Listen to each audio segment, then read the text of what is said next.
Dark Souls is completely bonkers. It's actually hard enough to make Jason Statham on full badass mode cry, but if you avoid it for that reason then you're doing yourself out of a great game. Some people say that games aren't as hard anymore, that they're dumbing down, but I think this is the perfect argument as to why. It reminds you just how frustrating some old school titles used to be when beating the end boss made you feel like you deserved the Medal of Honor. That is, once you'd finished counselling. While Dark Souls can be equally irritating though, it reminds you of exactly why you used to like those games in the first place. It brings back that sense of reward you'd get for taking out a ludicrously difficult enemy or making it to the end of a tough as nails area you'd been trying for days. Plenty of people have been describing it as one of the best titles this generation, and I understand how hard that is to believe. So let me put it this way, regardless of how satisfying it's supposed to be, it's definitely one of the most evocative. A huge chunk of the satisfaction comes from how it makes you feel. On the one hand, you start as your typical sales assistant coming home from a bad day at work. By the end of a few hours in Dark Souls, you'll feel like the biggest boss this side of 80s action movies.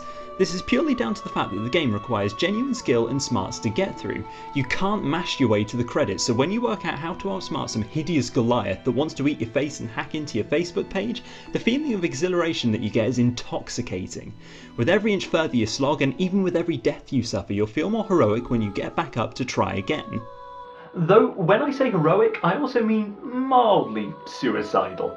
If you decide to pick up the game or you're already giving death the mother of all overtime pay packets, then here's a couple of tips that may save you a lot of frustration and replacement controllers.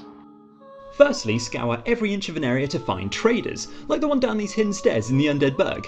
There's a chance that they'll have bows and arrows for sale, and these are proper lifesavers. They'll allow you to take on many enemy types that you wouldn't have a hope against otherwise, simply because you can keep your distance.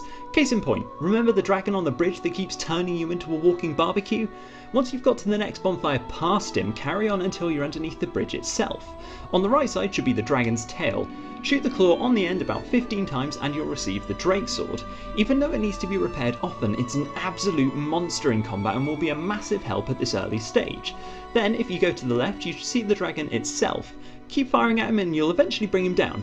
As he can't get to you, he'll just jump onto the bridge above, spit a bit of fire before leaping back to where he started in a bit of a huff, presumably for hugs and moral support. Rinse and repeat until you get a crap load of souls. Now, this might cross the line into cheating and you'll feel totally lame, but it leads nicely into my next pointer. Don't be afraid to use your enemy's stupidity against them. They won't show you any mercy, and if they had a chance, they'd teabag you and send insulting messages on Xbox Live. Cliffs are your friend. For much the same reason, the perfect area to grind is one down in the Darkwood Basin. Follow this path right here far enough and you'll come across these happy campers. They look like they could mash you into a paste, but they're properly slow, meaning that you can get behind them and make all kinds of mess out of their back.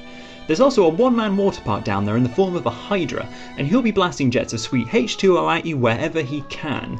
These are easy to dodge, but the ice golems, well, they're not so lucky. Easy points, thank you very much. By the way, there's also a bonfire down here so you can keep respawning them. Okay fine, there is a knight that you have to defeat before you can get to it, but it's worth it. Thanks for the view, guys and girls. I'll be back in a couple of weeks with the Batman Arkham City creative review and hopefully a website full of lots of written content and cool, awesome stuff. So, I hope you had a really good Halloween and bonfire night, and I'll catch you soon. Take care.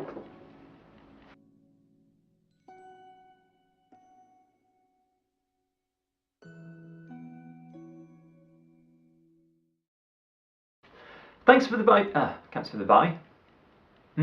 Nice.